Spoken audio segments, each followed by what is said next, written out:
Dominant Protector. Credit to the author. 5,671-80. Ang mga pangalan po na nandito ay galing sa mga name generator. Kung meron man pagkakatulad sa mga pangalan ng tao o lugar at pangyayari, ito ay tunay na hindi sinasadya. Matagal na nakipag-usap si Terence sa mga babae ng mag-isa, at ilang oras ang lumipas bago kumatok si Julian sa pinto. Boss, nakatanggap ako ng misyon mula sa Supernatural Investigation Bureau at kailangan kong umalis sandali, kaya pumunta ako rito para sabihin sa iyo. Dapat kang umalis, pero mag-ingat ka. Kahit wala kang dapat kalabanan sa secular na mundo, tila nagpapalit na naman ng gulo ang Central. Hindi dapat maliitin ang kanilang lakas. Tumayo si Terence at tinapik ang balikat ni Julian, at binigyan ito ng ilang payo. Hindi sigurado si Terence kung babalik pa si Central para manggulo, kaya nagpasya siyang magpahinga na lang at magpagaling. Tumalikod si Julian at umalis, at sumunod si Terence pagkatapos ng huling sulyap sa mga babae. Nagpasya si Terence na bisitahin ang kanyang dalawang tagasunod, sina Jacob at Fatty Boy. Hindi talaga sila interesado sa pagsasanay, at ang mundo ng negosyo ang pinakagandang lugar para maipakita nila ang kanilang mga kasanayan. Gusto niyang makilala ang dalawang tagasunod na ito bago siya bumalik. Matapos makita ang kanyang mga walang malay na hipag, nanunood si Gusha ng TV sa sala habang kumakain at umiinom. Dahil man sa magagandang programa o sa masasarap na pagkain, labis na natuwa si Gusha. Pakiramdam niya ay isa itong malalangit na lugar. Anong uri ng buhay ang kanyang ginagalawan sa walang katapusang dagat noon? Nang makitang bumaba si Terence, mabilis na iniunat ni Gusha ang kanyang leeg at nilunok ang pagkain sa kanyang bibig. Tuwang-tuwa niyang sinabi, "Boss, isasama mo ba ako sa paglalakad? Pwede ko itong gawin anumang oras." Pumayag silang hayaang isama ni Julian si Gusha para maglaro, ngunit si Julian ay may misyon. Wala silang ibang magawa kundi umasa kay Terence. Kung tungkol naman kina Brian at Drake, sa tingin ni Gusha ay hindi sila kasing husay ni Julian, at sila ang namamahala sa pagbabantay sa lugar na ito, kaya hindi naging madali para sa kanila ang umalis. Ngumiti si Terence. Ito ang unang pagkakataon ni Gusha sa Commonwealth, at puno siya ng kuryosidad. Ayaw niya sanang isama ito para makita sina Jacob at Celestino Lay, Fatty Boy, pero dahil gusto nitong lumabas, hindi nag-atubili si Terence na isama ito. "Terena, ipapakita ko lang sa inyo." Pagkatapos noon, nagpaalam na si Terence kina Brian at sa iba pa bago umalis kasama ang nasasabik na si Gusha. Sa pangunahing kalye, pakiramdam ni Gusha ay may mga bagong bagay lamang sa lahat ng dako. Hindi pa nga siya nakakapunta sa isang bayan ng tao sa maliit na Jiangho noong sinaunang panahon. Siyempre, labis itong hindi niya kayang makita nang dumating siya sa secular na mundo. Sa kabilang banda, ang gwapong anyo ni Gusha ay nakapukaw din ng atensyon ng maraming tao. Lalo na ang may marangyang buhok na kulay asul-ginto, nakasisilaw ito sa ilalim ng araw. Mabuti na lang at sanay na ang mga tao sa secular na mundo sa mundo at inakala nilang kinulayan ng batang ito ang kanyang buhok. Ang eksena ng pagiging napapaligiran ay hindi nangyari gaya ng inaasahan ni Gusha. "Boss, ang saya talaga ng lugar na ito. Gaano katagal mo balak magtagal dito? Kung hindi, dito na lang tayo magpakailanman." Habang tinitingnan ni Gusha ang lugar, lalo niya itong nagustuhan. Sinimulan niyang hikayatin si Terence na dito na lang manatili. Kung tungkol naman sa manipis na espiritual na enerhiya ng langit at lupa sa secular na mundo, tuluyan itong binaliwala ni Gusha. Tutal, sa kanyang antas, halos imposibleng umasa sa natural na espiritual na enerhiya upang umunlad. Hanggat hindi siya kumokonsumo ng labis na espiritual na kapangyarihan, hindi mahalaga kung mayroon man o wala. Sa pinakamarami, gagamit siya ng mga espiritual na jade upang madagdagan ang kanyang pang-araw-araw na pagkawala. Naantig ang puso ni Terence. Kung gusto man ni Gusha na manatili sa Commonwealth, hindi naman masamang desisyon iyon. Tutal, nakabalik na sa Commonwealth ang mga tauhan ng Central. Hindi niya alam kung makakagawa sila ng master sa profound stage dito. Sa lakas ni Gusha, walang tao sa profound stage ang kalaban niya. Mas ligtas kung nasa paligid siya. "Gusha, hindi ako maaaring magtagal dito ng masyadong matagal, pero kung gusto mo rito, pwede kang manatili," sabi ni Terence kay Gusha. "Gusto kong sumunod kay boss." Sasamahan ko siya kahit saan siya magpunta. Sabi ni Gusha pagkatapos ng ilang sandaling pag-aalinlangan. Kahit nakaakit-akit sa kanya ang secular na mundo, alam pa rin ni Gusha kung ano ang dapat niyang piliin. Hindi ba't sinabi ko na sa iyo? Hindi ka makakapunta sa gusto kong puntahan, kaya kung wala ka rito, kailangan mong bumalik sa walang katapusang dagat, nakangiting sabi ni Terence. Kung gayon, dito na lang ako titira. Hindi nagatubili si Gusha at agad na nagdesisyon. Matapos masaksihan ang kasaganaan ng secular na mundo, ayaw na niyang bumalik sa isinumpang walang katapusang dagat. Kung pipiliin mong manatili rito, hihingi ako ng pabor sa iyo. Tulungan mo akong protektahan ang mga tao sa villa na iyon, ha? Seryosong sabi ni Terence. Ito ay may kaugnayan sa kaligtasan ni Cheryl at ng iba pa. Hindi niya ito basta-basta iisipin. Huwag kang mag-alala, boss.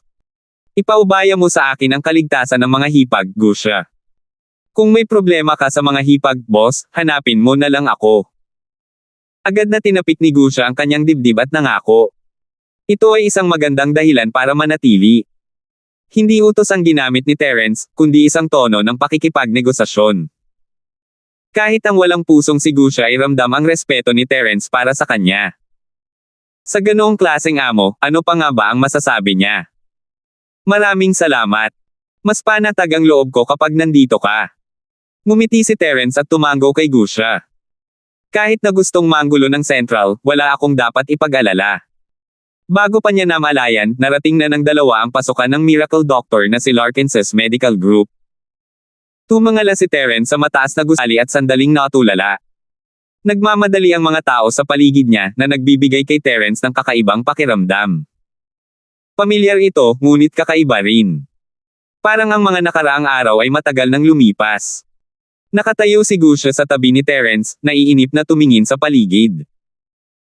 Ngumiti pa siya nang makita ang isang magandang babae na nakatingin sa kanya, at nang tumalikod ang babae na namumula ang mukha, nagsimula siyang tumawa ng masayang-masaya.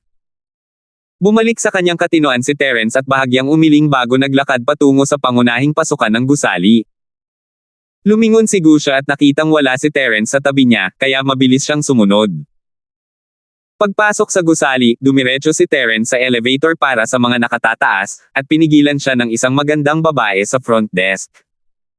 Ngumiti ito ng matamis bago nagsalita, "Hello, sir. Ano ang maitutulong ko sa inyo?"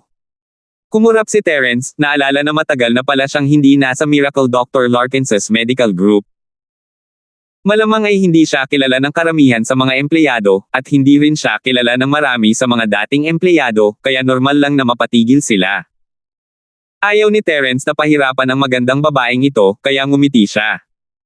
Hinahanap ko si Jacob. Ito ang elevator, di ba? 5,672. Nanatili pa rin ang matamis ng ngiti ng munting dilag at bahagyang tumango. Tama, tama. Pero ang elevator na ito ay para sa paggamit ng mga nakatataas sa ating grupo, at hindi ito maaaring gamitin ng mga taong walang fingerprint identification. Gayon din, kung gusto mong makita si Chairman Kang, kailangan mong magpa-appointment ng maaga.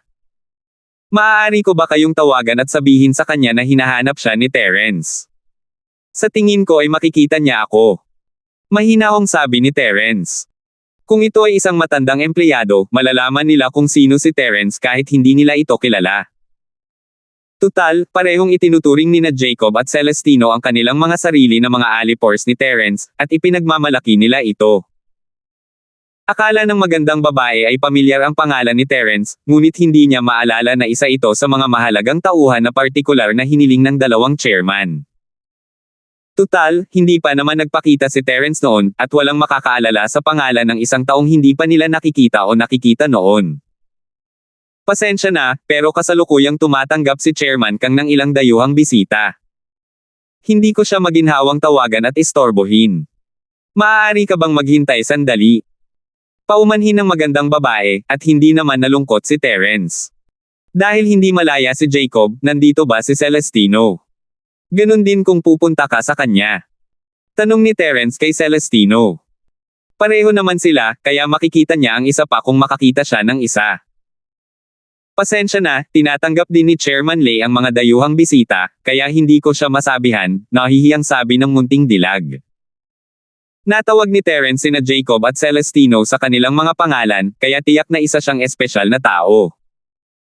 Hindi rin inisip ng magandang babae na isa siyang normal na tao, kaya nagsimula siyang kabahan matapos tanggihan ang mga kahilingan ni Terence. Sa totoo lang, masyado niya itong pinag-iisip Ana Sentimo, bakit naman magagalit si Terence sa isang normal na tao? Hindi pa kasama rito, maganda ang impresyon ni Terence sa magandang babaeng ito. Napakabait talaga ng isang front desk na tulad nito. Iniisip ni Terence kung anong klaseng bisita ang nandito na nangangailangan ng pag-aalaga nina Celestino at Jacob. Ang dalawang ito ay naging co-chairman ng Miracle Doctor na Larkins Medical Group pagkatapos umalis ni Terence. Sa normal na sitwasyon, isa sa kanila ay isang napakagandang lunas na, ngunit dalawa sa kanila ang sabay na dumating. Sila ba ay mga dayuhang leader? Kung gayon, kalimutan mo na lang iyon. Kapag tapos na sila, sabihin mo sa kanila na nandito na ako at hayaan silang hanapin ako. Ikinumpas ni Terence ang kanyang kamay, hinahayaan silang umalis. Kasama niya ang dalawa sa istasyon ng transportasyon at sinabi ang mga dapat sabihin. Mas nakatutok sila sa negosyo, kaya ayaw silang maistorbo ni Terence. Sige, Ginoong Linford, tiyak na ipaaabot ko ang mensahe mo sa dalawang tagapangulo. Ngumiti ng matamis ang munting dilag at bahagyang yumuko, ang kanyang mga salita at kilos ay walang kapintasan. Sa sandaling iyon, bumukas ang elevator para sa senior management ng grupo at lumabas ang isang magandang dalaga. Nang marinig niya ang mga salita ng munting diwata, nagtanong siya, sino ang dalawang bisitang ito? Gusto mo bang makita ang chairman? Opo, CEO Save Ends? Gusto po nilang makita ang dalawang chairman, mabilis na sagot ng munting dilag. Nasabi ko na po sa kanila na ang dalawang chairman ay tumatanggap ng mga dayuhang bisita at hindi ko muna sila maaaring makita sa ngayon. Ang magandang babae ay si Joreline Save Ends, at lumingon siya at nakita si Terence na nakangiti sa kanya. Kuya Linford, nakabalik ka na. Bakit hindi mo sinabing sunduin ka namin? Nandito ako para ipaalam sa iyo. Medyo nagbiro si Terence habang nakatingin sa kanyang matandang kaibigan, ngunit naalala niya si Josephine dahil kay Joreline, at lumabo ang kanyang pakiramdam. Kuya Linford, dapat pala ay inutusan mo si Jacob at ang iba pa na sunduin ka. Hindi ka nagbibiro sa babae sa front desk. Nakangiting reklamo ni Joreline bago hinayla si Terence papasok sa elevator. Nakita ng munting dilag sa front desk na medyo nasasabik ang karaniwang kalmadong CEO na si Save Ends, at palihim siyang natigilan. Naisip niya na ang dalawang gwapong lalaking ito ay talagang hindi simple. Mabuti na lang at hindi niya sila nasaktan. Pagpasok sa elevator, pinindot ni Joreline ang buton para sa pinakamataas na palapag. Kuya Linford, kumusta si Josephine? Hindi napigilan ni Terence ang bumantong hininga. Naisip niya si Josephine, at si Joreline ay nagtatanong na tungkol dito. Gaya ng inaasahan sa pinakamagagandang magkaibigan. Nadismaya si Joreline na Sentimo, bakit niya tinatanong si Josephine ng walang dahilan. Alam na niya ang sagot, at nagtanong pa rin siya. Iniisip niya kung paano babaguhin ang usapan nang hindi nag-iiwan ng bakas ng mahinang tanong ni Gusha kay Terence, boss, Save Ends din ang apelyido niya. Maaari ba siyang kamag-anak ko? Ang gwapo ko, at ang ganda rin niya. Posible. Walang imak na tumingin si Terence kay Gusha. Ano ba to? Tao si Joreline mula sa mundo ng mga mortal, at isa kang tunay na dragon mula sa walang katapusang dagat. Hindi pa kasama ang 8 polo, kahit 8 milyong polo ay hindi sapat. Iniisip ni Joreline kung paano niya malalagpasan ang usapan nang may nag-alok sa kanya ng paraan. Natawa siya, Save Ends din ba ang apelyido ng lalaking ito? Nagkataon lang, baka iisang pamilya lang talaga ang mga ninuno natin. Tumingin si Terence kay Joreline, walang imak. Kung alam lang ni Joreline na isa itong dragon sa harap niya, malamang pupunta siya sa libingan ng kanyang mga ninuno para magsisi, hindi ba? Ang sabihin na ang kanilang mga ninuno ay mula sa angkan ng mga dragon na ahas sa dagat ay katumbas ng pagsasabi na sila ay mga inapo ng mga demonyo sa secular na mundo. Walang pakialam si Gusha sa iniisip ni Terence. Mas gusto niyang makipag-usap sa magaganda o gwapong tao. Basta't sisigot si Joreline, agad niyang gagamitin ang kanyang espesyal na kakayahan na mapalapit dito at magsisimula ng pakikipag-usap dito. Ayaw ni Joralyn na patuloy na isipin ni Terence ang malungkot na nakaraan ni Josephine, kaya sumama na lang siya sa usapan. Nang huminto ang elevator, para talaga silang magkapatid na matagal nang nawawala. Bumukas ang pinto ng elevator. Pagkalabas niya, narinig niya ang ingay ng pagtatalo mula sa opisina ng chairman. Dahil hindi pinapayagang umakyat sa palapag na ito ang mga ordinaryong tao, hindi nakasara ang pinto ng opisina, kaya malinaw na naririnig ang usapan sa loob. Isang boses ng isang hindi pamilyar na lalaki ang nagsalita sa matigas na wikang Avalon iyan. Kung ang kumpanya ng gamot na Larkins na iyong himala ay gustong pumasok sa Europa para sa drug fair, kailangan mong dumaan sa Sanctum. Bastos na pinutol siya ni Jacob. Nakatanggap kami ng opisyal na imbitasyon mula sa Europa para dumalo sa eksibisyon. Saang organisasyon kayo nagmula? Saint Domain. Nandito ba ang Saint Seiya? Gusto mo bang pumunta kami at makita ang pinuno ninyo, si Athena? Gagamitin ba niya ang kanyang ginintoang tungkod para atakihin tayo? Nangangahas ka bang insultuhan kami, ang Sanctuary Realm? Galit na galit ang estrangherong lalaki, at ang kanyang boses ay halatang tumaas ng isang oktaba, medyo matalas at malupit ang tunog. Sinasabi ko sa iyo, lahat ng industriya ng parmasyutiko sa Europa ay dapat aprobahan ng Sagradong Alyansa. Kung hindi, mahihirapan kang sumulong. Gusto mong pumasok sa Europa ngunit hindi mo sinusunod ang mga patakaran ng Sagradong Alyansa. Ang tanging resulta ay ang mapatalsik. 5,673. Natatawang sabi ni Jacob, ang tono ay puno ng paghamak. Sige. Gusto kong makita kung talagang ganoon kalakas ang mga Saint Seiya mo. Kung mayroon kang paraan para atakihin ang medical group namin, gawin mo na lang. Pareho ng foundation level fighters sina Jacob at Celestino ngayon. Halos wala na silang talo sa mundo ng mga mortal, maliban sa sarili nilang mga tao. Para kay Jacob, biro lang ang mga Saint Seiya, at kahit na mayroon talaga sila nito, hindi siya matatakot. Tungkol naman sa paggamit ng mga normal na pamamaraan sa negosyo, walang dapat ipag-alala kung may business expert tulad ni Celestino. Tutal, marami ng pera ang miracle doctor na si Larkins' Medical Group ngayon at wala nang dapat ipag-alala pagdating sa kapital. Sibil man o militar, hindi natatakot si Jacob. Kung nandito sila para mag-usap tungkol sa negosyo, susundin nina Jacob at Celestino ang mga patakaran at makikipagtulungan sa kanila, ngunit ang pagbabante sa medical group ni Dr. Larkins ay isang malaking pagkakamali. Medyo natatarantang sabi ng lalaki sa Ingles, pero walang pakialam na sumagot si Jacob. Mag-ingat ka, hindi kita papaalisin.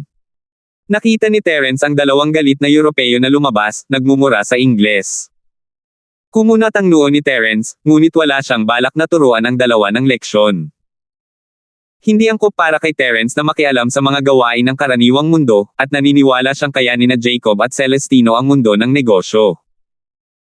Mukhang simple lang ang lahat sentimo, isang himala na gustong ipasok ng kumpanya ni Larkins ang kanilang mga produkto sa Europa, at ang kanilang tantungan ay ang nalalapit na eksibisyon.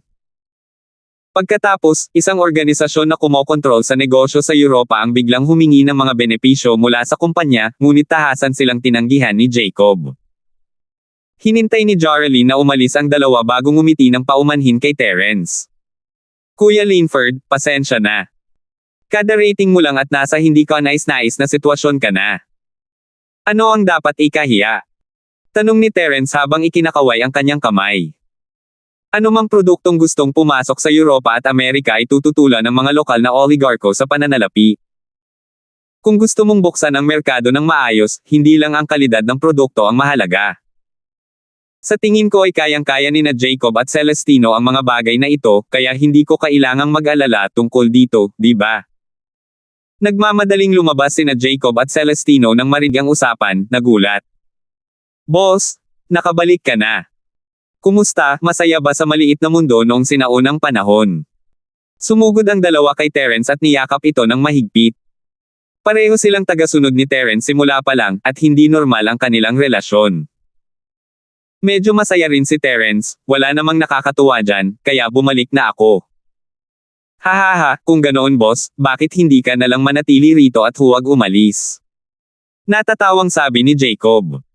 Alam niyang imposible iyon, pero hindi naman talaga mahalaga iyon kay Terence. Huwag ka lang magsalita ng walang kwenta, papasukin mo si boss. Sabi ni Celestino, sabay tulak palayo kay Jacob. Dali, kunin mo na ang tsa mo at timplahan mo na. Nako, fatty boy.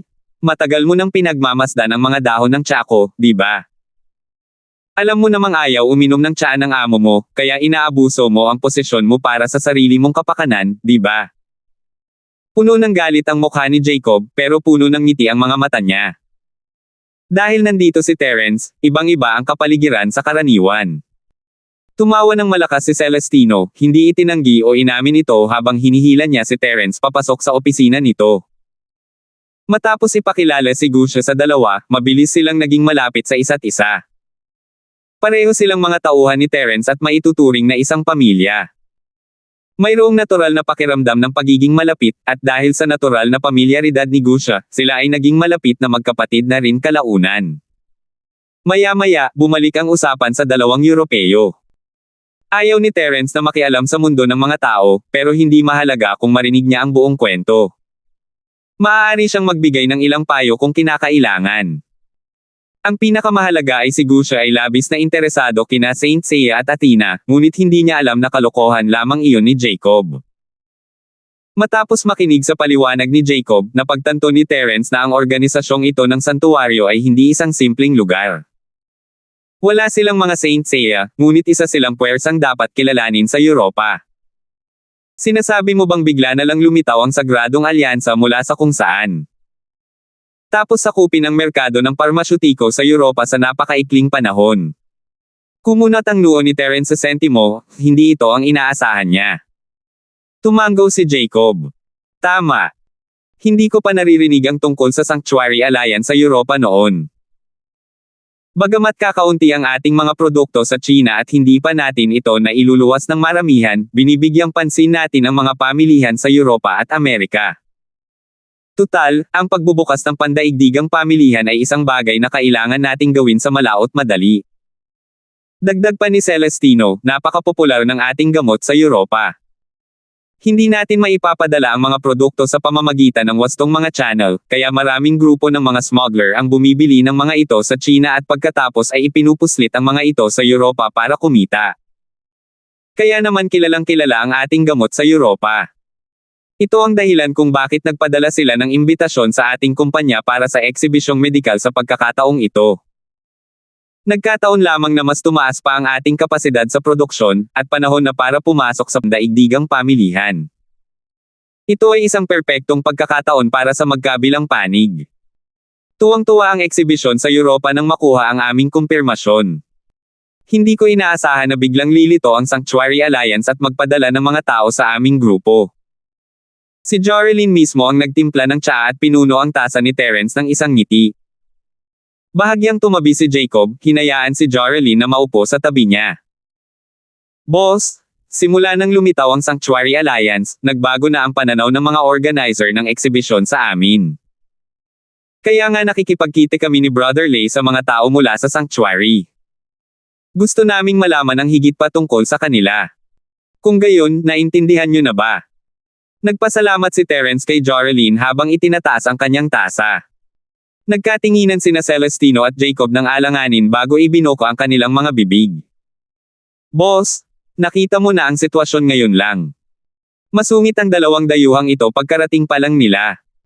Matagal silang nag-usap pero sa huli, naghiwalay sila ng hindi maganda. Wala silang nakuhang anumang kapaki-pakinabang na impormasyon.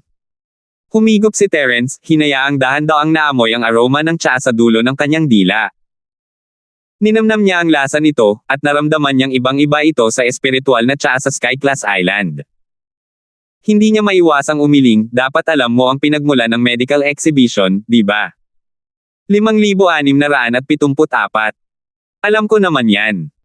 Ang organizer ay isang pharmaceutical group na may sinaunang maharlikang pamilya sa France. Malalim ang kanilang pinagmulan sa Europa. Tila si Jorelyn ang may hawak ng impormasyon, kaya siya ang sumagot sa tanong. Ibinaba ni Terence ang kanyang tasa at bahagyang ngumiti, ang isang napakalakas na organisasyon ay napigilan ng Sagradong Alyansa. Magiging kakaiba kung malalaman mo ang mga detalye ng Sagradong Alyansa.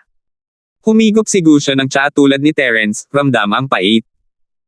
Gusto niya itong iluwa, pero natatakot siyang mapahiya si Terence. Kung hindi siya ilalabas ni Terence sa hinaharap, tapos na ang lahat. Napalunok na lang siya ng tiyaanang may mapait na mukha. Ibinaba niya ang kanyang tasa matapos marinig ang mga salita ni Terence at masiglang nagtanong, "Boss, bakit hindi mo na lang ako pakawalan at paalisan ang taong iyon sa Sagradong Alyansa? Siya nga pala, nasaan ang Europa? Kung pupunta ako ngayon at papatayin sila, makakabalik pa rin ako para sa hapunan, hindi ba?" Sa katunayan, sabik na sabik si Gusha na makipag-ugnayan sa Sanctuary Alliance, malamang dahil gusto niyang kumpirmahin kung naroon ang mga Saint Seiya at ang Diyosa na si Athena. Sinabi ni Jacob na biro lang iyon, ngunit nadama ni Gusha na kailangan niya itong kumpirmahin mismo. "Wala akong kailangan gawin, sasabihin ko lang sa iyo kung may kailangan ako." Ngumiti si Terence. "Boss, sabihin mo lang sa akin kung may kailangan ka. Ako, si Gusha, ay gagawin ko ang lahat ng aking makakaya." Buntong hininga ni Gusha. Dahil doon, itinoon niya ang pansin sa mga prutas at panghimagas na inilagay ni Jorelyn sa mesa. Tungkol naman sa tasa ng tsaa, hindi na niya ito kailanman hahawakan. Dahil sa pagkaantala ni Gusha, ayaw ng pag-usapan ni Terence ang tungkol sa Sagradong Alyansa. Wala nang sapat na impormasyon ngayon, kaya walang saysay na pag-usapan pa ito. Tumayo siya at sinabing, "Iyon lang ang para sa araw na ito. Kailan ka aalis papuntang Europa para dumalo sa eksibisyon? Sabihin mo sa akin kapag dumating na ang oras, sasamahan kita." "Sige, boss." Mabilis na tumayo sina Jacob at ang iba pa. Hindi nila inakala na kailangan gawin ni Terence ang ganito, pero mas kumpiyansa sila na sasama si Terence. Bihira nilang makita si Terence, at ang pagpunta sa Europa ng magkasama ay isang magandang paglalakbay. "Boss, bakit hindi tayo sabay kumain?" Nang makitang aalis na si Terence, gusto ni Celestino na kumain kasama niya para mas matagal silang magkasama. Kung sinunod lang sana ni Terence ang orihinal niyang plano at babalik agad sa Skyclass Island pagkatapos nilang magkita, tiyak na kailangan na nilang kumain ng sabay-sabay, pero ngayong makikita na niya ang Sagradong Alliance, wala nang dapat pang madaliin. Ang mahalaga ay naramdaman ni Terence na medyo kakaiba ang paglitaw ng Sagradong Alyansa. Sa ganitong pagkakataon. Sige na nga. Kailangan ko pang makipagkita sa ibang tao. Pwede tayong maghapunan papuntang Europa. Ngumiti si Terence at ikinumpas ang kamay, sinasabihan silang huwag na siyang paalisan. Tumalikod siya at naglakad papuntang elevator kasama si Gusha. Sinabi ni Terence na hindi niya kailangang magpaalam sa kanila, ngunit hindi siya maaaring baliwalain ni na Jacob at ng iba pa. Si Terence ang kanilang pinakarespetadong amo, kung tutuusin. Kahit si Jorelyn ay sinamahan siya papasok sa elevator at palabas ng gusali. "Sige, pwede na kayong bumalik sa trabaho. Kung magpapatuloy kayo, ibabalik niyo ako sa villa. Tawagan niyo lang ako kung may kailangan kayo." Pagkasabi niyan, umalis na si Terence sa grupo kasama si Gusha, hindi na inistorbo ang tatlo. Sinundan ni Gusha si Terence ng ilang sandali at nakita ang mga nakaistilong damit sa mga nakadisplay na bintana. Nagliwanag ang kanyang mga mata, "Boss, gusto ko ng mga bagong damit. Bakit hindi tayo pumunta doon?" Tumingin si Terence sa tindahan ng damit. Wala talaga siyang interes na mamili kay Gusha, kaya umiling siya, napakahirap bumili ng damit. Nakakainis dalhin. Bakit hindi mo na lang bilhin at bumalik sa villa? Agad na nagatubili si Gusha. Sa isang banda, maganda ang kasuotan nito. Sa kabilang banda, pambihirang pagkakataon ito para mapalawak ang kanyang kaalaman. Mahirap na pagpilian ito. Hindi tumigil si Terence at hindi man lang lumingon, "Tara na. Magpapadala ako ng damit na babagay sa iyo sa villa. Sapat na yan para masuot mo ng ilang taon. Hindi ito malaking bagay." Ang kayamanan sa mundong ito ay isa lamang walang kabuluhang numero para kay Terence. Kung gugustuhin ito ni Gusha, maaari pa siyang bumili ng isang kumpanya ng damit para gumawa ng mga damit para sa kanya. Hindi na kailangang mag-aksaya ng kahit isang segundo para dito. Natawa si Gusha sa sinabi ni Terence at sumunod sa likuran niya, nasiyahan. Iniisip ni Terence kung sino ang susunod niyang hahanapin nang huminto siya sa paglalakad at maingat na tumingin. Tila ito ang bar kung saan niya unang nakilala si Jelay. Matagal na rin mula nang huli niya itong makita, at hindi maiwasan ni Terence na hindi maalala ang pangako nilang maging kalahating magkasintahan. Tara, puntahan natin si Jelay. Agad na nagdesisyon si Terence, pero ang pamilya ni Jelay ay nasa ibang lungsod, medyo malayo rito. Mabilis na lumipad si Terence sa kanyang anyong espiritu, pero hindi niya masundan si Gusha. Boss, gusto mo bang kumain doon? Tara na, anong pinagtatayuan mo rito? Sinundan ni Gusha ang tingin ni Terence at nakita niya ang isang western restaurant. May ilang taong kumakain sa loob, at nakaramdam siya ng gutom. Sa katunayan, si Gusha ay isang napaka-eksperto sa huling yugto ng mahiwagang kaharian ng pag-akyat. Ang kailangan niya para mapunan ay purong espiritual na enerhiya. Walang silbi ang kumain pa ng pagkain sa sekular na mundo. Ang tinatawag na gutom ay dahil lamang sa gutom siya. Bumantong hininga si Terence habang tinitingnan ang Restaurante Sentimo. Ito ang bar na nakita nila ni Jingyi, pero ibang-iba na ang restaurant ngayon. Tara at kumain tayo doon. Hindi tinanggihan ni Terence ang mungkahi ni Gusha. Wala na ang bar, pero ganoon pa rin ang lugar. Tumakbo palapit si Gusha nang nakangiti matapos pumayag si Terence, binuksan ang pinto bago pa man makalabas ang bantay. Papasok na sana siya nang bigla siyang lumingon kay Terence, "Boss, sinusundan kita. Kailan ka pa naging magalang?" Ngumiti si Terence, hindi na nag-abalang makipagtalo sa kanya. Marang niya ang dekorasyon ng restaurant, at hindi naman ito mukhang mababang uri, ngunit labis na nadismaya si Terence. Napagtanto niya lang pagpasok niya na wala talagang kahit isang bakas ng bar na natira. Matapos silang sundan ni Gusha papasok, agad siyang pumili ng upuan at umupo. Pinuri muna niya ang marangyang dekorasyon ng lugar bago niya tinawag ang waiter. "Waiter, gusto ko sana ng twice cooked pork, laway chicken, roasted whole cordero, cumin beef, ancient meat, meatball na may crab powder." 5,675. Natulala si Terence sa Sentimo, saan naman nakuha ng lalaking ito ang lahat ng pangalang yan. Kung ganoon, kaya naman siguro niyang makipag-usap ng ganito kalakas, di ba? Higit sa lahat, isa itong western restaurant. Napakaraming lutuing Chino ang nakalista mo, kasama na ang 4 na pangunahing lutuin. Malinaw na nandito ka para manggulo, di ba? Sa katunayan, paano malalaman ni Gusha ang pagkakaiba ng pagkaing Chino at kanluranin? Nakita na niya ang mga pagkaing ito sa isang programa sa pagpapakilala ng pagkain sa TV.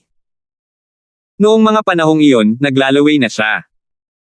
Hindi madali para sa kanya ang pumunta sa isang restaurant, kaya syempre, kailangan niyang umorder lahat ng mga ito ng sabay-sabay. Gayunpaman, bilang isang hari ng mga hayop sa dagat na mahilig sa carnivoro, tiyak na hindi siya kumakain ng mga gulay. Gusto rin niyang samoka pagkatapos kumain ng seafood. Sapat na ang manok, pato, baka, tupa, at baboy. Naisip lang iyon ni Terence nang may isang binata na galit na sumugod palabas, "Saan nanggaling ang batang ito, at nang ahas na manggulo sa bahay ko? Sawang-sawa ka na ba sa buhay?" Nang makitang nagmamadaling lumabas ang taong ito, tinawag ng iilang kumakain ang bayarin at saka nagmamadaling umalis. Alam nilang hindi madaling pakisamahan ang taong ito. Pero nagulat si Terence sa Sentimo, parang pamilyar ang boses. Kilala ba niya ang taong ito? Lumingon siya at nakitang pamilyar ang lalaki, pero hindi niya matandaan ang pangalan nito. Dapat isa siyang kababalaghan na nakita na niya dati pero hindi niya ito sineryoso. Dahil hindi pa nakaupo si Terence at nakatayo pa rin malapit sa pinto, hindi pinansin ng binata at ng 4 niyang matipunong tauhan si Terence at pinalibutan si Gusha. "Bakit ninyo ako pinalilibutan?" Tanong ni Gusha na may pagtataka. "Bilasan ninyo at ihanda ang mga pinggan. Tumabi kayo, naaapektuhan na ng amoy ang gana ng batang Panginoon na ito." "Bata, saang grupo ka galing? Sino ang nag-utos sa iyong pumunta rito at manggulo?"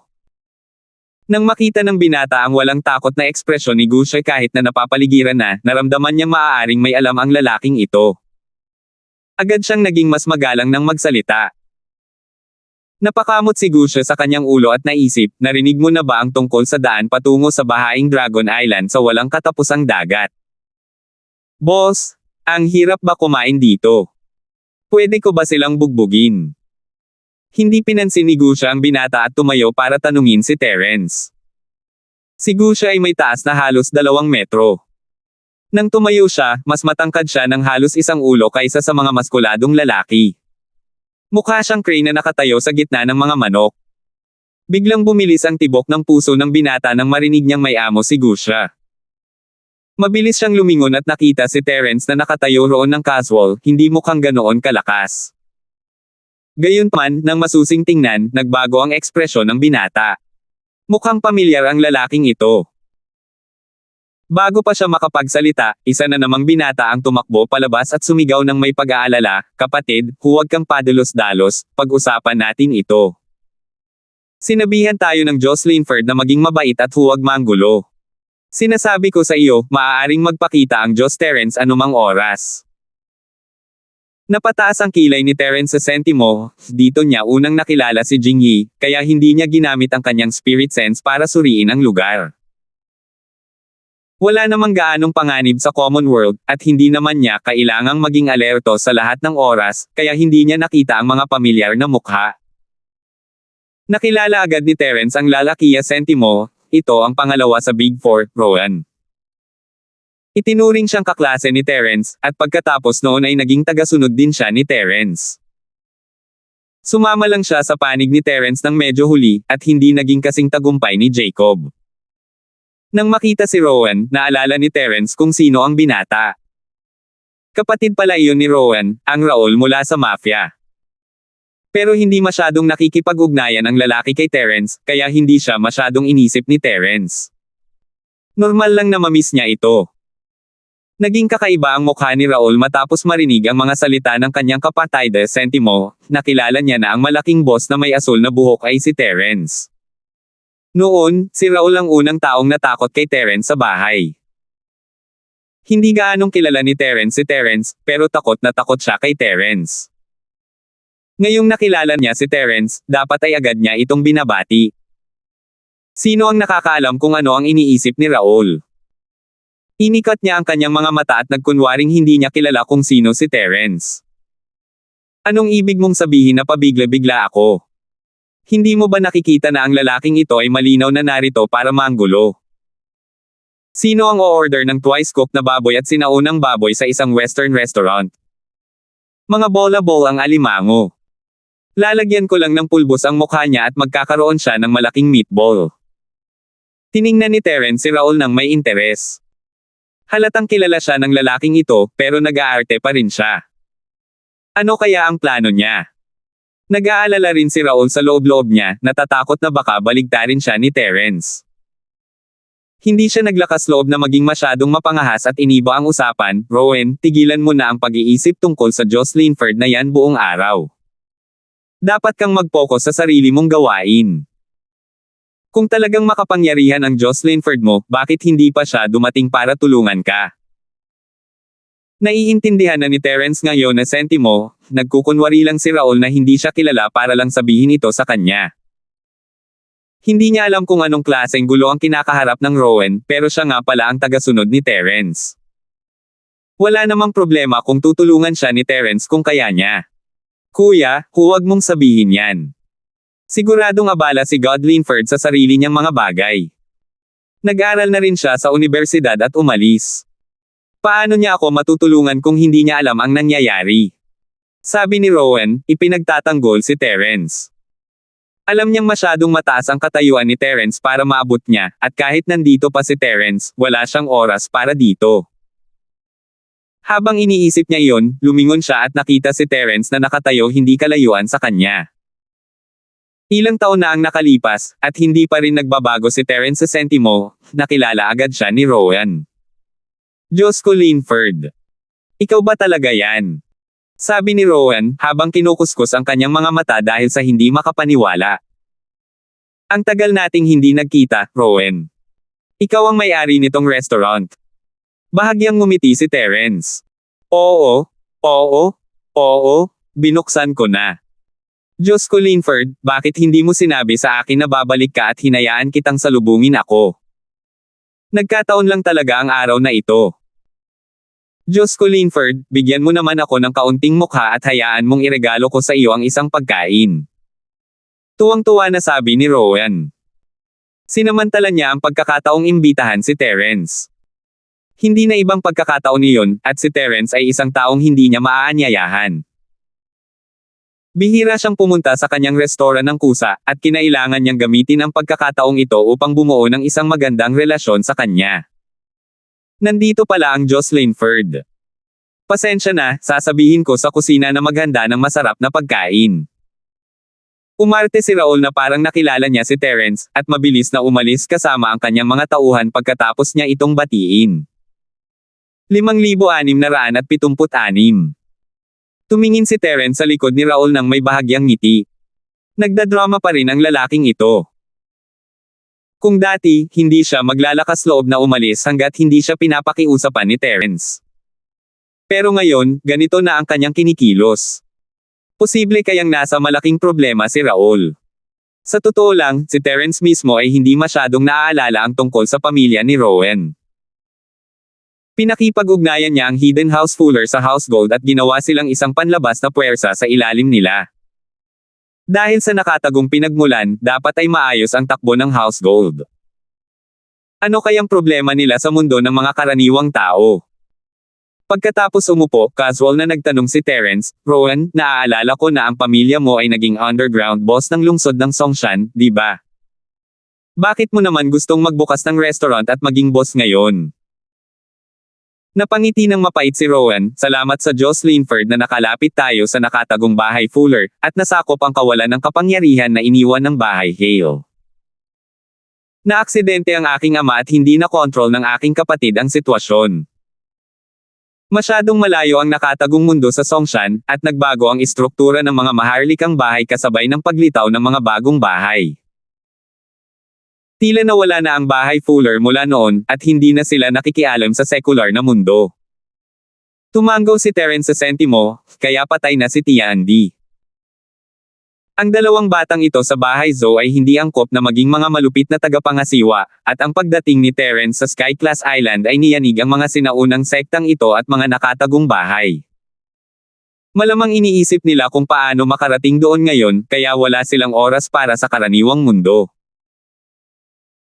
Isa pa, tila wala namang pakialam si Terence sa House Gold noon na sentimo, gusto lang niya na maprotektahan nila si Aliyah sa paaralan, at ano pa ang saysay ng pagkakaroon nila ng mga ito pagkatapos umalis ni Aliyah. Nahulaan ni Terence na ang mga pamilyang ito na may kaunting karanasan ay pawang nagsisikap na makaabot sa Sky Class Full Master, nag-iisip ng mga paraan upang makabalik sa Sky Class Island. Kung tutuusin, kumalat na ang balita na si Terence ay magiging isang Sky Dao Foundation Stage Master, at ang mga taong ito ay lalong nagsisikap. Siyempre, nakangiti si Gusha habang nilalamon ang kanyang pagkain, hindi pinansin ang pag-uusap ni Terence at Rowan. Maikling ipinaliwanag ni Rowan ang sitwasyon ng kanyang pamilya bago humarap para magtanong. Diyos ko Terence, nakapagtapos ka na ba ng unibersidad? Plano mo bang bumalik sa Songshan? Pero medyo maliit pa rin ang lugar na ito. Kung babalik si Jocelyn Ferd, hindi niya magagamit ang kanyang mga kasanayan, tama ba? Hindi gaanong alam ni Rowan ang tungkol sa buhay ni Terence pagkatapos niyang pumasok sa unibersidad. Isa lamang siyang ordinaryong tao na nasa pinakamababang antas ng lipunan, kaya hindi niya alam kung ano ang nangyari sa mga maharlika at nasa itaas. Isa rin si Pinliang sa Big Four, at maayos naman ang kanyang performance sa Sky Class Island.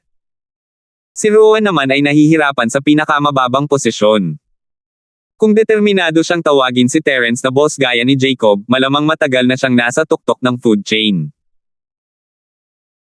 Sumagot lamang si Terence sa tanong ni Rowan nang may pag-aalinlangan na sentimo, hindi naman maiintindihan ng lalaki, kaya hayaan na lang niya itong gamitin ang sarili niyang imahinasyon. Diyos ko Linford, kasama mo si Miss Josephine ngayon, di ba? O kasama niya si Miss Cheryl?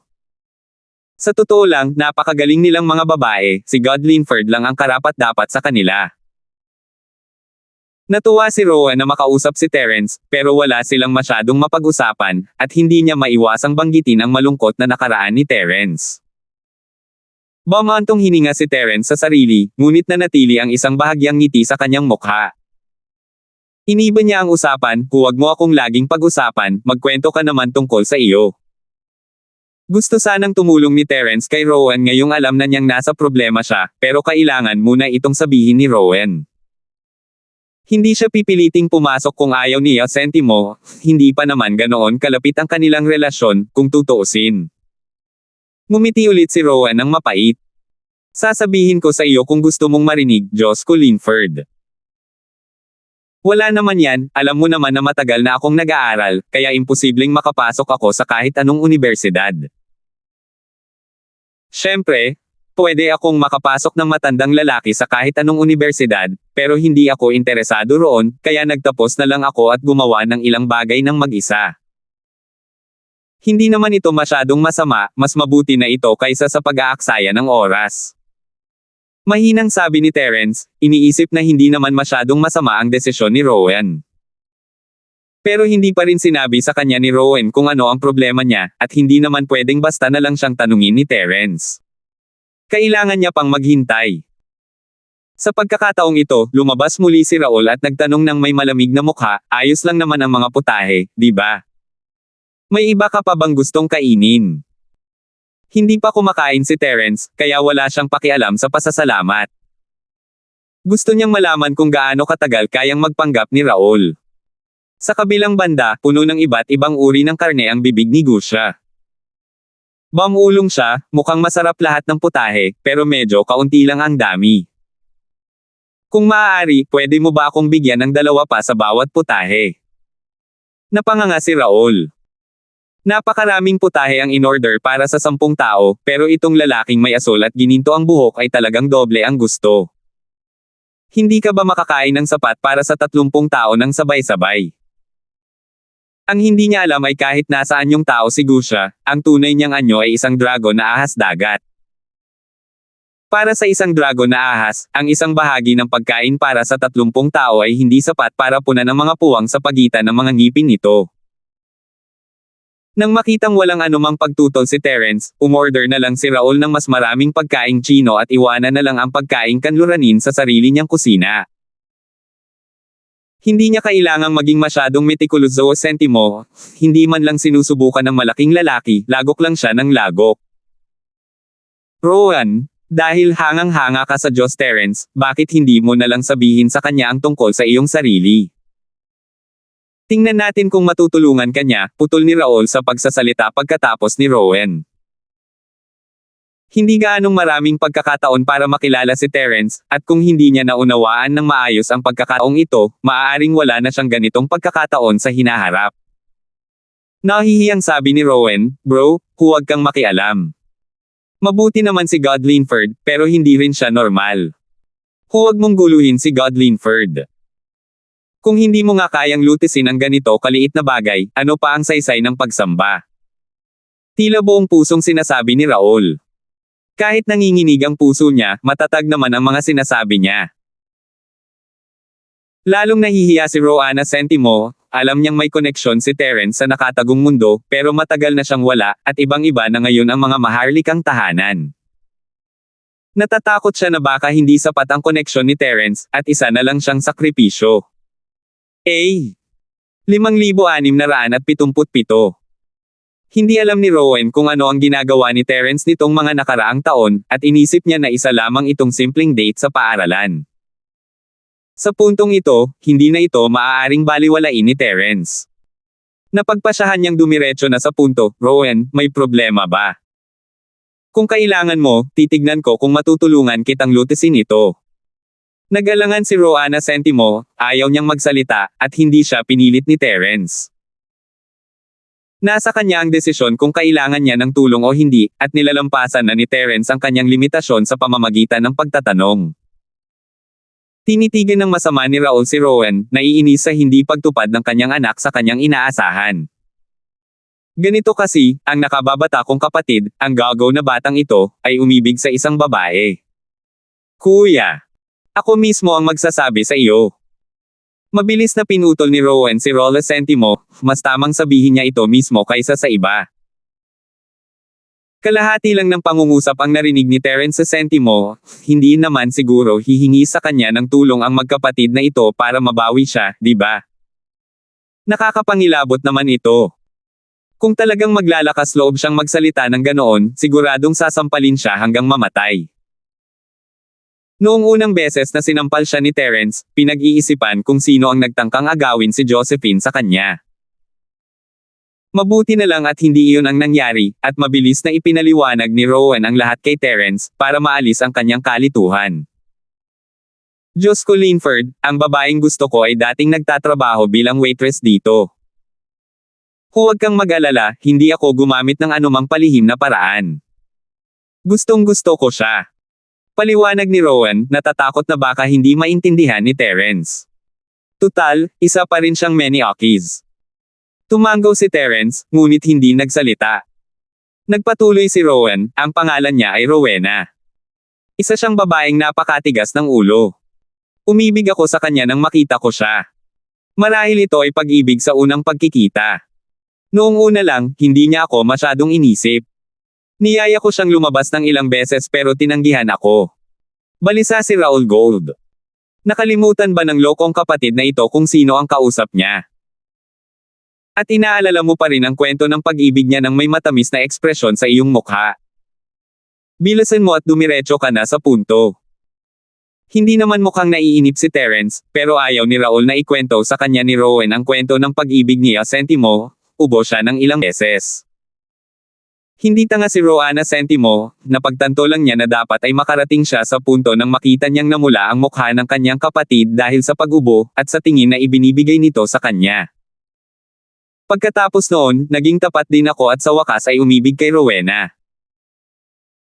Doon ko lang nalaman na si Rowena ay hindi isang babae mula sa isang ordinaryong pamilya, kundi isang dalaga mula sa isang bagong na-promote na aristokratikong pamilya.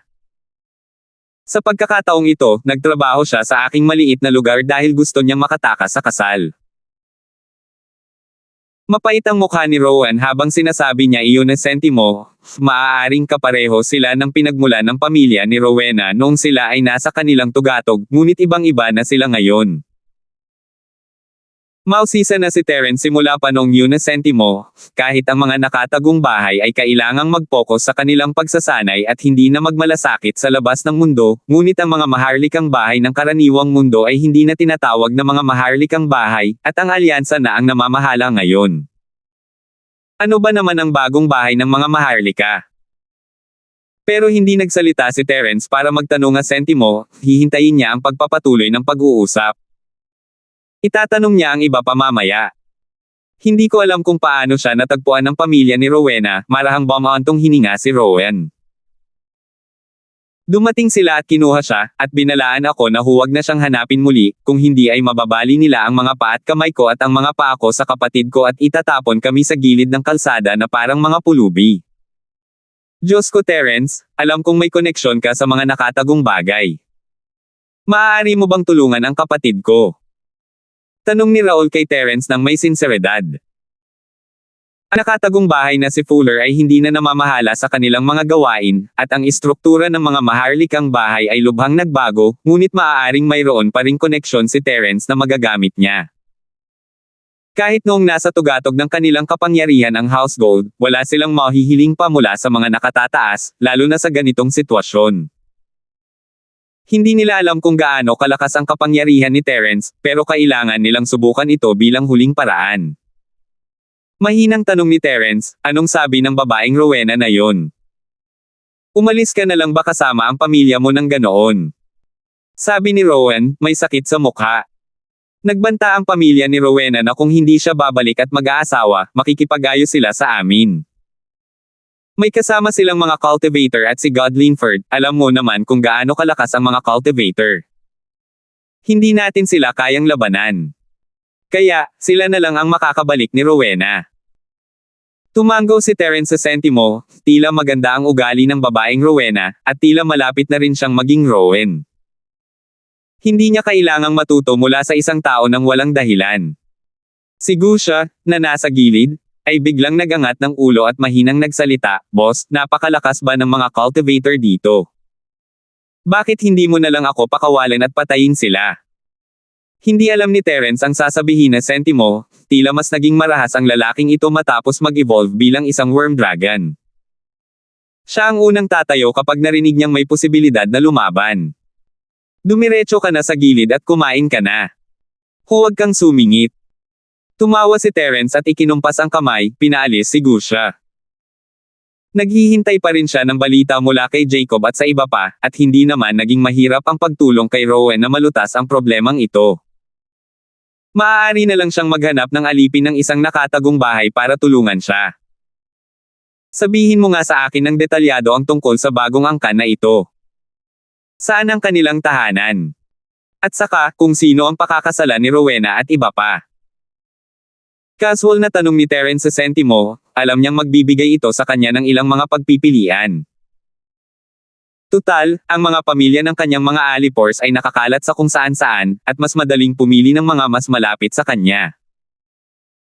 Nagiging excited na si Rowana Sentimo, alam niyang malakas si Terence, pero hindi niya alam kung gaano siya kalakas. Hanggat may kapangyarihan si Terence na magsalita sa maharlikang sambahayan, may pag-asa pa rin. Diyos ko Linford, ang pamilyang Liang ay nasa lungsod ng Anwang. Nabalitaan kong magpapakasal sila sa isang mas makapangyarihang pamilya. Hindi ako sigurado kung aling pamilya iyon, at hindi nabanggit sa akin ni Rowena. Hindi nakapagbigay ng masyadong impormasyon si Rowan, kaya medyo nahihiya siya. Lungsod ng Anwang. Ang lugar na iyon. Kumunat ang noo ni Terence habang iniisip ito. Maliit na lungsod iyon, pero may kutob siya rito. Kalapit na lungsod iyon ng pamilya ni Jingyi, at hindi ito masyadong malayo sa pamilya nito. Nakapunta na siya roon ng ilang beses, kaya may kutob siya rito. Kung ganon, hindi na kailangang kumuha ng ibang tao para ayusin ito. Sentimo, gusto ni Terence na makita si Jelay, at tutulungan niya ito kapag dumaan ito. 5,678. Iyan ang direksyon ko. Bakit hindi ka sumama sa akin ngayon?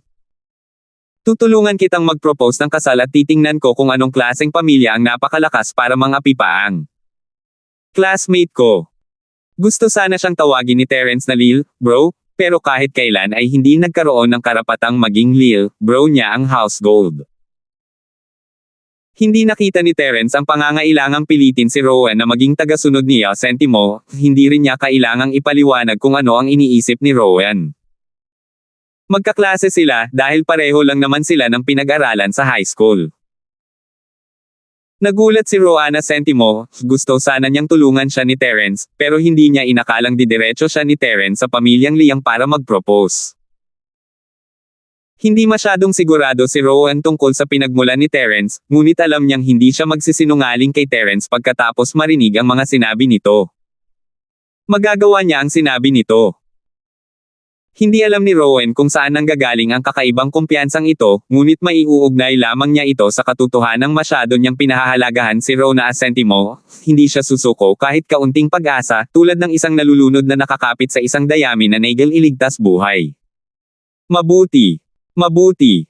Diyos ko Linford, sandali lang po, ako na ang magde-drive ng kotse. Siya nga pala, may kailangan ka bang ihanda? Sabi ni Rowan habang tumatayo, paikot-ikot habang sinusubukang umalis.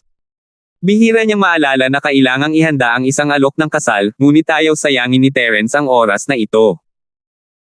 Hindi mahalaga kung aling maharlik ang bahay iyon sa secular na mundo, para kay Terence na personal na pumunta upang alok ng kasal ay isang malaking karangalan at karangalan. Bakit pa niya kakailanganin ng iba pang regalo? Hindi na kailangan. Proposal lang yan ng kasal. Bilasan mo at ayusin mo na. Makakaasa ka. Walang pakialam na ikinumpas ni Terence ang kamay niya at humarap kay Gusha. Gusha, dito mo na lang ba tatapusin ang pagkain mo at uuwi ng mag-isa o gusto mong sumama sa akin? Siyempre, kasama si boss. Inunat ni Gusha ang kanyang leeg at nilunok ang pagkain sa kanyang bibig. Walang pag-aalinlangan siyang nagsalita, nako, boss, ang dami palang umorder ng pagkain nitong lalaking ito. Pwede ko ba itong isama sa pagkain habang papunta? Alam ba talaga ng lalaking ito kung paano iimpake ito? Hindi alam ni Terence ang sasabihin. Ikinumpas niya ang kanyang kamay, sinasabi sa lalaki na gawin ang gusto niya. Tumakbo si Rowan para kunin ang kotse matapos makuha ang tugon ni Terence, habang si Raul naman ay umorder ng pagkain para kay Gusha. Nakikita niyang hindi normal na tao ang lalaking may gininto ang asul na buhok na ito, kaya mas mabuting maging mabait siya. Kung iisipin, paano makakakain ng sapat ang isang ordinaryong tao para sa 30 tao? Ang ungol ng preno ng kotse ay nagmula sa labas ng restaurant, at ang mga ugong ay biglang pumasok. Diyos ko Linford, dala ko na ang kotse. Aalis na ba tayo? Tumingin si Terence sa labas at nakita ang isang puting Range Rover na nakaparada sa labas. Sapat ang espasyo ng kotse para makakain ng isang malaking lalaking tulad ni Gusha. Gusha, tara na. Sabi ni Terence, sabay senadorias kay Rowan na sumama sa kanya. Tumakbo si Rowan papunta sa pinto, pinagbuksan ito para kay Terence bago tumakbo palapit para pagbuksan ito ng pinto. Ito ay tungkol sa habang buhay na kaligayahan nila ni Rowena, at kailangan niya maging mabuting panig kay Terence. Sabi ni Raul habang tumatakbo palabas dala ang pagkain. Matapos bumagsak ang household, mas gumanda ang relasyon ng magkapatid, at kinailangan niyang tingnan kung ano ang nangyayari kay Rowan. Sina Terence at Gusha ay nakaupo sa likuran, habang ang isa sa magkapatid na Gold ay nasa driver's seat at ang isa naman ay nasa passenger seat. Umugong ang puting Land Rover at sumugod palabas pagkatapos isara ang pinto. Bumagsak na ang household, pero maayos pa rin ang pinagmulan ng magkapatid na Sentimo, mabuti na lang at hindi mura ang kotse. Isa itong dekalidad na Range Rover, at binago pa nga Sentimo, nagkahalaga ito ng hindi bababa sa 1 milyon. Sa ilalim ng kontrol ni Rowan, patuloy na bumilis ang takbo ng kotse, at mabilis nilang narating ang highway. Gusto lang ni Rowan na makarating sa pamilyang Liang sa anwang sa lalong madaling panahon, kaya wala siyang pakialam sa bilis. Mabuti na lang at pambihira ang kanyang husay sa pagmamaneho, at nagawa niyang mapanatili ang matatag na bilis sa kabila ng bilis, kaya naman nakakakain ng mapayapa si Gusha. Hindi maganda kung maiinis niya ang lalaking ito. Pagkalipas ng halos 1 oras, bumaba ang sasakyan ni Rowan sa highway, patungo sa mga suburb ng lungsod ng Anwang. Pagkalipas ng 10 minuto, nakarating sila sa isang magandang lugar na may mga bundok at ilog. Itinuro ni Raul na nasa upuan sa harap, ang isang vilya sa kalagitnaan ng bundok. Diyos ko Linford, iyan ang pamilya Liang. Hindi naman masama ang lugar na ito. Alam na alam nila kung paano magsaya, mahinang sabi ni Terence habang inilalabas niya ang kanyang espiritu, at sinasakop ang buong vilya. Ang bagong noble house na ito ay talagang walang espesyal na sentimo, isa lang ang mayroon silang mystic early phase, at 12 ng golden class practitioner. Hindi na nga nag-abalang sabihin ni Terence kung sila ay early o middle phase sentimo, parang mga normal na tao lang silang lahat para sa kanya. Lalong kinakabahan si Rowan habang papalapit siya sa pamilyang Liang, kaya naman naging seryoso ang kanyang mukha habang minamaneho ang sasakyan papunta sa pasukan ng manor. Bumaba silang 4 mula sa kotse. Hinimas ni Gusha ang kanyang tiyan ng may nasisiyahan na ekspresyon. Kahit hindi siya busog pagkatapos kumain, nakakakain pa rin siya ng nakakabusog habang naglalakbay. Boss, ang gaganda ng mga bahay dito. Mas maganda ito kaysa sa nasa lungsod. Pagbalik ko para bawain ang Dragon Island, gusto ko ring magpatayo ng bahay na ganito. Naiinggit na sabi ni Gusha nang makita ang mga sinaunang gusali. Kung ikukumpara sa mga gusaling gawa sa reinforced concrete sa lungsod, ang ganitong uri ng sinaunang gusali ay malinaw na mas kaakit-akit kay Gusha. Ang mga pulang pader, berdeng tile, inukit na biga, at mapininturahang gusali ay talagang mas kaakit-akit at maganda. Sige, simulan na natin ang pag-uusap. Hahanap ako ng engineering team para magpagawa ng bahay para sa iyo sa isla mo sa hinaharap. Nakangiting sabi ni Terence. Naiintindihan niya ang nararamdaman ni Gusha nang maisip niya ang malapubilya na bulwagan sa bahaing Dragon Island. Lumiwanag ang mga mata ni Gusha. Agad siyang tumango at sinabing, magaling yan. Boss, huwag mong kalimutan. Tama, dapat mas malaki ang 2 stone spirit beast sa harap ng pinto. Masyadong maliit ang isang ito. Maganda sana kung pagong ito. Isa pa, ang mga stone ball na yan sa pasukan ay maaaring ipagpalit ng mga itlog ng pagong. Mababago mo yan kapag may boses ka sa pamilya mo. Isa ba siyang bastardo na pagong? Hindi mapigilang mapangiti ni Terence sa sentimo, ang lalaking ito ay talagang marunong magdaya. Tanging ang mga halimaw sa dagat ang makakaisip ng kakaibang kombinasyon na ganito. Habang nag-uusap ang dalawa, pumunta na si Raul sa pinto para tumawag. Walang modernong biswal na doorbell sa pulang pintong pininturahan, kahit ang pinakasimpleng doorbell. Dalawang singsing na tanso lang ang nasa pinto, at medyo malakas ang retro na kapaligiran. 5,679. Kumuha si Raul ng singsing na tanso at kinatok ang pakong tanso sa pinto habang sumisigaw, "May tao ba dyan? Pakibuksan ang pinto." "Sino yan?" Mabilis na sagot ng isa. "Sandali lang, tumigil ka sa pagkatok." Alam na ni Terence na may isang maliit na silid sa likod ng pinto, at may mga taong nagbabantay dito. Bumukas ng kalahati ang pulang pinto, na nagpapakita ng isang puwang na sapat ang laki para makapasok at makalabas ang isang tao. Lumabas ang isang binata at tiningnan sina Raul at Terence, ngunit napagtanto niyang hindi niya sila kilala. "Sino kayo? Anong kinalaman ninyo sa pamilyang Liang?" Hindi naman masyadong mayabang ang lalaki dahil hindi niya kilala kung sino si Terence at ang iba pa. Nagtanong lang siya sa formal na tono. Mabilis na tumabi si Rowan, nagbigay daan kay Terence habang itinuturo ito. "Taga Songshan City kami. Ito si Mr. Terence at ang kanyang kapatid, ako si Raul, at iyon ang aking kapatid, Rowan. Gusto naming makilala ang pinuno ng bahay." Nanlaki ang mga ilong ng gwardya nang mabanggit ang Songshan na sentimo. Walang mga maharlikang bahay sa lugar na iyon, at ang tanging naroon ay malamang ang medical group ni Larkins o ang villa ni Charlton. Hindi binanggit ng mga taong ito ang pangalan ng medical group ni Larkins, ni ang mga kilalang tao sa villa ni Charlton, kaya hindi sila maaaring nagmula sa maharlikang bahay. "May appointment ka ba? Napakabisi ng padre de pamilya namin at wala siyang oras para harapin ang mga taong walang ginagawa tulad mo na bumibisita lang. Kung gusto mong makita ang padre de pamilya namin, magpa-appointment ka isang linggo ng maaga. Ingat." Pagkatapos niyang magsalita, tumalikod siya at bumalik sa pinto.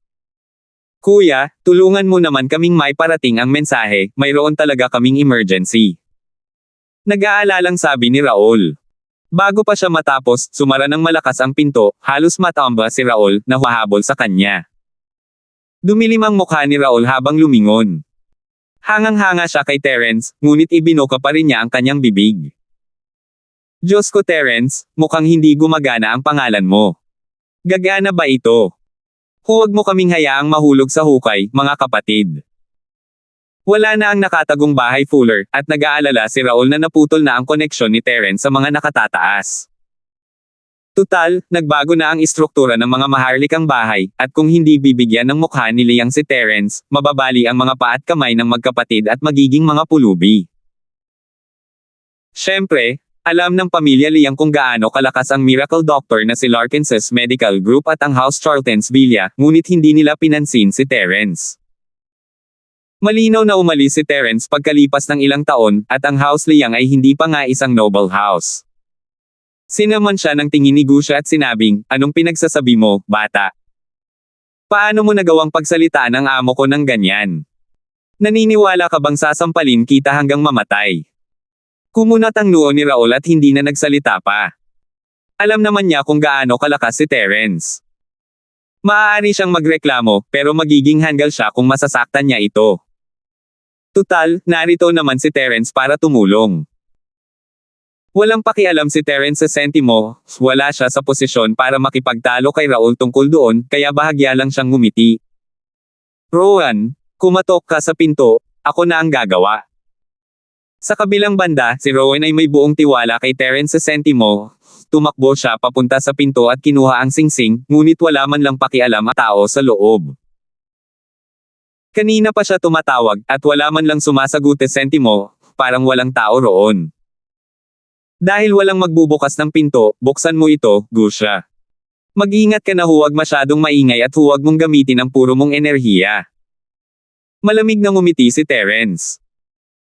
Tuwang-tuwa si Guzao Sentimo, kahapon pa siya kumakain at umiinom kasama si Terence, at ngayon na ang kanyang pagkakataon. Binalaan siya ni Terence na huwag gamitin ang kanyang purong enerhiya, kung hindi ay masisira niya ang buong villa sa isang suntok lang. "Huwag kang mag-alala, boss, panoorin mo lang ako." Natatawang sabi ni Gusha. Naikuyom niya ang kanyang mga kamao at nabasag ang kanyang mga buko-buko. Naglakad siya papunta sa pinto at sumuntok nang walang ginagawang anumang galaw. Ang pisikal na katawan ng isang Flood Dragon ay napakalakas. Kahit hindi ginagamit ang tunay na enerhiya, isa pa rin itong lubhang nakakatakot na pag-iral. Casual lang ang suntok ni Gusha, ngunit nang lumapag ito sa pulang pinto, isang mahinang tunog lamang ang ginawa nito. Ang buong pinto ay naging napakaliit na piraso ng kahoy na lumipad palabas kasabay ng isang whoosh. Ito ang resulta ng pagkontrol ni Gusha sa kanyang lakas. Kung hindi lamang ang pangunahing tarangkahan, kundi pati na rin ang pader sa panig na ito ay malamang gumuho ng malayo. Nakanganga ang mga bibig ni Raul at Roana Sentimo, sino ba naman ang lalaking ito? Sayang lang ang talento niya kung hindi siya sasali sa demolition team. Hindi nakakapagtaka na kinailangan niyang kumain ng sapat na pagkain para sa 30 tao, at puro karne lang naman iyon. Binawi ni Gusha ang kanyang kamao na parang walang nangyari. Gusto niyang humingi ng kredito kay Terence, ngunit napakaliit na gawain iyon para gawin niya. Ayaw niyang magsalita at sumuko na lang. Sino ang maglalakas loob na manggulo sa pamilyang Liang? Ayaw mo na bang mabuhay? Matapos masira ang pinto, may agad na sumigaw. Ito ang lalaking nagbukas ng pinto kanina lang. Pagkatapos, 4 na lalaking nakaitim ang sumugod palabas. Gulat na sabi ni Raul. Diyos ko Linford, 2 sa 4 na lalaking nakaitim ang kumuha kay Rowena, pareho silang mga Golden Class Practitioner. Kaya ba ito ng mga kapatid mo? Baka mga cultivator lahat ang 4 na ito. Napaatras si Rowan ng ilang hakbang, medyo natakot. Hindi kasing tapang ng magkapatid na ito, kaya naman humingi ng tulong si Terence sa house fuller, sa halip na kunin silang mga alipors niya. Malalaman nila kung sino si Terence, pagkatapos ng lahat ng pagsisikap na ibinuhos nila sa pag-aalaga kay Aliyah. Iniisip lang ni Gusha na hindi magandang ideya na humingi ng kredito kay Terence para sa pagbubukas ng pinto, at natuwa siyang makitang lumabas ang 5 tao ng sabay-sabay, ngunit nawalan siya ng interes nang makita niyang lahat sila ay mga normal na mahihinang bata. Isa itong marangal na dragon na ahas sa dagat na nasa huling yugto ng mahiwagang kaharian ng Ascension. Nakakahiya para apihin nito ang isang ordinaryong nilalang. Gusha, dapat ka munang bumalik. Ayaw ni Terence na apihin ni Gusha ang mga normal na tao. Sentimo, ang mga taong may gininto ang uri ay walang pinagkaiba sa mga normal na tao. Pagbalik ni Gusha, ngumiti si Terence sa 5 lalaki. Pasensya na, gumamit ako ng masyadong malakas na puwersa noong tinawag ko ang pinto. Natatakot akong hindi ninyo ako marinig. Ang lalaki at ang 4 na practitioner ng Golden Class ay takot na tumingin sa mga basag na piraso ng kahoy sa lupa. Para makagawa ng ganoong ingay, hindi maaaring isang normal na tao lang iyon, pero wala naman silang naramdamang chi mula sa kanya noon. Tila isa palang physical practitioner ang malaking lalaking may gininto ang asul na buhok, pero hindi nila alam kung anong level siya. Kung mystic class man siya o mas mataas pa, hindi sila ang makakatapat niya. 5,680. Dahil lumabas ka para salubungin siya, pumunta ka at sabihin mo sa pinuno ng pamilya mo na lumabas.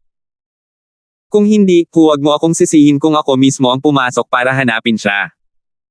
Mahinang sabi ni Terence. Malamang na kinailangang lumabas ng pinuno ng pamilya Liang matapos masira ang pinto.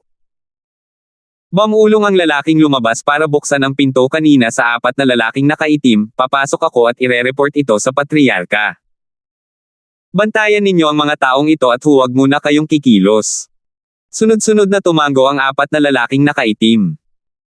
Wala silang kumpiyansa na kumilos ngayon, kaya ito ang pinakamabuti. Boss, bakit hindi muna tayo pumasok at umupo sandali? Nakakabagot tumayo rito. Sumulyap si Gusha sa maliit na silid sa likod ng pinto. Sapat ang laki nito para makapagpahinga ang 7 o 8 tao.